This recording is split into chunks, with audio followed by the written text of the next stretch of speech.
Good evening students, welcome to study with Preksha 5483। आज हम आपके लिए लाए हैं कक्षा 7वीं का सामाजिक और राजनीतिक विज्ञान का पहला अध्याय कार्य पुस्तक में समानता। पृष्ठ नंबर है 120। नीचे कुछ घटनाएं लिखी हुई हैं। बताओ कि किन घटनाओं में समानता के अधिकार का हनन हो रहा है। यह भी बताओ कि यह क्यों हो रहा है।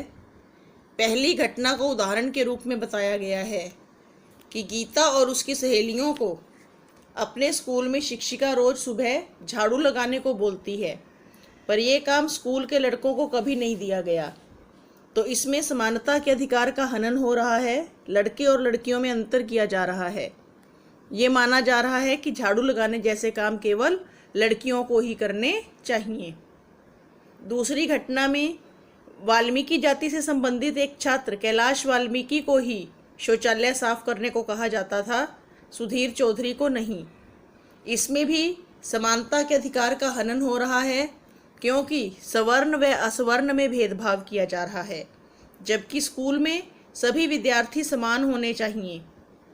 सभी को स्कूल की जिम्मेदारियां बराबर बांटनी चाहिए और अधिकार भी बराबर होने चाहिए। शंभू के स्कूल में विकलांग बच्चों के चढ़ने उतरने के लिए ढलान बनाई गई।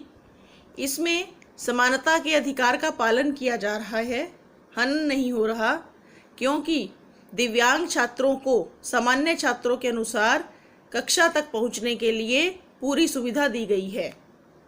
कल्याणपुर के प्राथमिक स्कूल में पीने का पानी भरने का काम लड़के लड़कियां दोनों करते हैं। इसमें समानता के अधिकार का पालन हो रहा है, क्योंकि स्कूल के काम लड़के और लड़कियों दोनों में बराबर बांटे गए हैं। हिसार गांव की अधिकांश लड़कियां सरकारी स्कूलों में पढ़ती हैं और सभी लड़के प्राइवेट स्कूल में पढ़ते हैं। इसमें हनन हो रहा है। लड़कों और लड़कियों में भेदभाव किया जा रहा है। स्कूल में मिड डे मील के समय अलग अलग जातियों के बच्चे एक साथ बैठकर खाना नहीं खाते। इसमें समानता के अधिकार का हनन हो रहा है। अलग अलग जातियों के बच्चे अलग अलग बैठकर खाना खाते हैं। ये गलत है। सभी को एक साथ भोजन परोसा जाना चाहिए। लिंग अनुपात का आंकड़ा हमें यह बताता है कि किसी जगह में हर 1000 लड़कों के जन्म पर कितनी लड़कियां जन्म लेती हैं। जिन जगहों में प्रत्येक 1000 लड़कों पर लगभग 1000 लड़कियां ही जन्म ले रही होती हैं, अर्थात ये संख्या बराबर होती है, उस जगह का लिंग अनुपात स्वस्थ माना जाता है। हरियाणा में ये 861 था, जम्मू कश्मीर में 900। तो पता लगाओ कि हरियाणा में कम क्यों है। क्योंकि हरियाणा में पितृसत्तात्मक समाज है। कुछ समुदाय पुत्र जन्म पर बल देते हैं और कुछ इलाकों में कन्या भ्रूण हत्या भी प्रचलित रही है। इसलिए हरियाणा में लिंग अनुपात स्वस्थ नहीं है। लड़कों की संख्या अधिक और लड़कियों की कम है। नीचे कुछ घटनाएं दी गई हैं। इनमें किसी न किसी आधार पर समानता के अधिकार का हनन हो रहा है। बताओ क्यों। सुधा को रात के खाने में एक रोटी से ज़्यादा नहीं मिलती थी, पर उसका भाई रोज़ मनचाही संख्या की रोटियां खा सकता था, क्योंकि वहाँ भाई को अधिक महत्व दिया जाता था और सुधा की किसी को परवाह नहीं थी, इसलिए उसे भरपेट भोजन नहीं मिलता था। महाराष्ट्र में रेलवे परीक्षा केंद्रों में बिहार और उत्तर प्रदेश के परीक्षार्थियों को परीक्षा देने से रोका गया। ये समानता के अधिकार का हनन है। देश में किसी भी क्षेत्र के लोगों को परीक्षा देने से रोजगार के अवसरों को सीमित करने की अनुमति नहीं है। यहाँ बिहार व उत्तर प्रदेश के लोगों के लिए रोजगार के अवसरों को रोक दिया गया। इससे समानता के अधिकार का हनन होता है। इसी प्रकार अगली घटना में लिंग भेद है। लड़के और लड़की में समानता है, इसलिए उन्होंने कन्या भ्रूण को मरवा दिया। एक कपड़े की मिल में महिला और पुरुष दोनों काम कर रहे थे। महिलाओं को कम पैसा मिल रहा था, क्योंकि वो महिलाओं के श्रम को पुरुषों के श्रम से कम मांग रहे थे। जाति से बाहर शादी करने के लिए एक दंपति को मार डालने की धमकियां मिली। ये जातिगत भेदभाव का मामला है। ऑस्ट्रेलिया में भारतीय छात्रों पर हमले होते हैं। ये नस्लीय भेदभाव का मामला है। अगला प्रश्न आप स्वयं करें ये आपकी निजी जिंदगी से जुड़ा हुआ है। समाज में समानता को स्थापित करने के लिए संविधान में क्या प्रावधान है? संविधान के अनुसार सभी भारतीय नागरिक समान हैं। धर्म, जाति व लिंग के आधार पर किसी से कोई भेदभाव नहीं किया जा सकता। शिक्षा, रोजगार और प्रगति के अवसर सभी के लिए समान रूप से उपलब्ध होंगे। सार्वजनिक संपत्ति व परिवहन के साधनों को प्रयोग करने से किसी को भी रोका नहीं जाएगा।